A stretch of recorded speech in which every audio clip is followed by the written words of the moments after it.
Elle a eu une insomnie, je crois, un soir, la veille du rendu. Elle est partie dans un espace désaffecté, un grand espace vide, sombre, avec des fenêtres qui donnaient vers le ciel noir.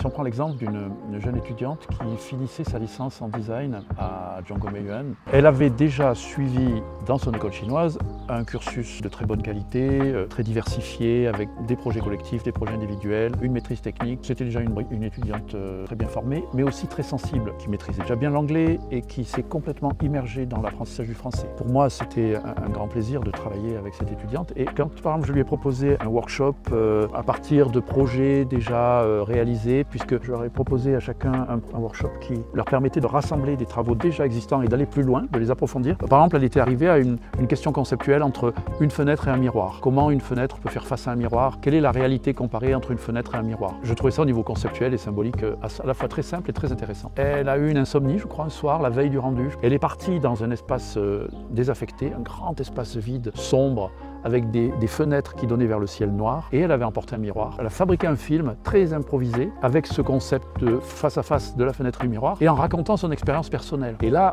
le résultat était formidable. Il y avait eu toute la réflexion avant, mais il y avait une véritable expérience sensible et une expérience qui était très originale, très surprenante, avec des belles images, avec du noir et blanc. Donc, dans son portfolio, elle a montré 3 photos et elle a écrit le petit texte de l'expérience. Du coup, quand on lit ce portfolio, on a un lien vers une vidéo qui est très belle, un texte qui explique, voilà, c'est à partir de mon expérience que j'ai fait ça. Et on voit bien dans les images qu'il y a beaucoup de concepts aussi. La réflexion, elle n'est pas affichée comme un cours de philosophie. Elle est intégrée avec le travail artistique, elle est digérée derrière l'improvisation. Et elle a fait le même logique avec un autre workshop dans son portfolio. C'est un projet qui s'appelle C'est ma logique, où là, elle a fait des petites illustrations dans un workshop sur la question des éléments de langage. Comment on peut construire un langage visuel et non plus uniquement un langage avec des mots. Et là, elle est partie de petites actions qui étaient la négation d'une action simple du quotidien. Elle a ramené toutes ces petites négations de gestes du quotidien, elle les a ramenés comme si c'était sa logique d'action quotidienne. C'est des petites images qui sont très efficaces. Elle observe des petits phénomènes. Elle dit, bah oui, finalement, les humains peuvent marcher comme un volcan, ou les humains peuvent marcher comme un soleil dans le désert. Des espèces de petites métaphores très simples. Et c'était un jeu qui est surtout dessiné. Donc là aussi, la force de ce portfolio, qui fait qu'elle a été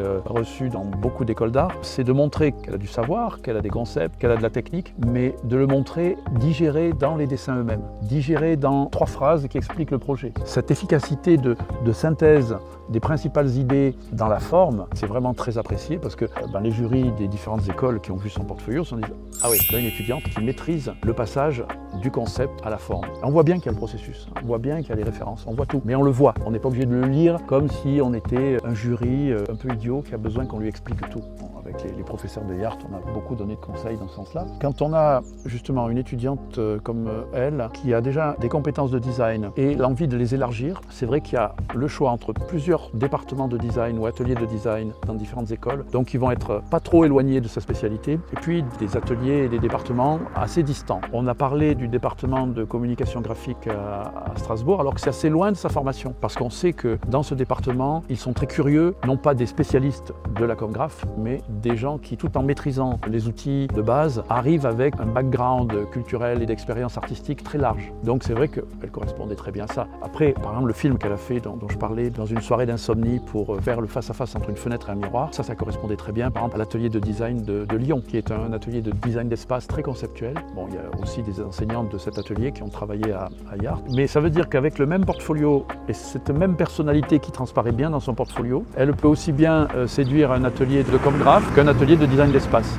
Ça, c'est un très bon exemple du fait que les écoles d'art françaises veulent dépasser les seules compétences techniques. On ne recrute pas des gens parce qu'ils ont des compétences techniques. On est content que les étudiants aient des compétences techniques, c'est même important qu'ils en aient, mais on ne les recrute pas pour ces compétences ou en s'appuyant sur ces compétences.